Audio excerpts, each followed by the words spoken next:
What is up, everybody? I'm Alex Campbell, but everybody knows me as the Chief. Today, I'm coming from Tennessee out of the United States to Berlin, Germany for my first shot at the early release demo for DCL the game. My job today is going to be walk you through some of the tutorials, and today we're going to be covering GPS mode. This mode's going to feel like home to a lot of people out there that like the camera drones or, exploration of flight through stabilized drones and stuff. So the first step that we're going to take towards learning GPS mode is we're going to go into settings in the top right hand corner, and in the bottom left of that tab you're going to see flight modes. We're going to click the flight mode button until our cursor is over GPS mode, and boom, just like that, we're ready to get into it. Needless to say, I'll show you what GPS mode does. Since it's so good for exploration and stuff, we're going to go ahead and test this out in free flight. And we'll pick a map that has a nice background, some nice cool looking mountains in the back. We'll jump right into it. So, with GPS mode, like I said, this is going to be just like all your camera drones. You're going to have your elevation on the left stick, pan left and right on the left stick, forward and reverse on the right stick by moving it up and down, and side to side on the right stick being right and left. Like I said, this is so good for exploration flights. If you want to, go see what's at the bottom of this mountain, or check out what's inside of that tunnel, or maybe what's in the castle en route. There may be some cool stuff in there. I don't know. You'll have to find out for yourself.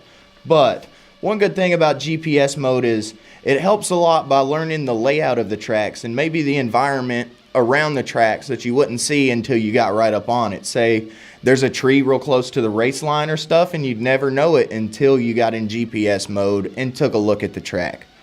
The cinematic shots are great, it's so good to practice with your camera drones using GPS mode in the game, because you can get comfortable putting the drone in situations that you've never put it in before. I mean, I've never followed an airplane before, but I'm doing it right now in GPS mode. I think this opens the door for a lot of stuff that we can't necessarily do in acro mode, and I think GPS is a important mode to be able to know how to use and use it effectively. I'll take you through some of the drone setup in the GPS mode now. Just like always, you're going to hit the pause menu, and on the left hand side you're going to see drone tuning. We're going to enable that right now, and don't worry, there's a lot of stuff on this screen, but I'm going to walk you through the stuff that matters in GPS mode and what you shouldn't worry about. There's going to be two main things that you're going to have access to be able to change the way your drone reacts and flies in GPS mode, and those two things are going to be your angle limit and they're going to be your RC rate. Angle limit allows you to set what the angle is on your drone for how fast you would like to fly forward or how fast you would like to pan back and forth, etc. So if your angle limit is set to 60, your drone is no possible way of it pitching or rolling past 60 degrees. I think that's pretty self-explanatory, so we'll jump right into RC rate. Your rate system is how fast or slow your drone reacts to your inputs on the RC remote. I believe that's going to wrap it up for GPS mode today, guys and gals. I'm looking forward to seeing everybody on January 8th, the early release demo.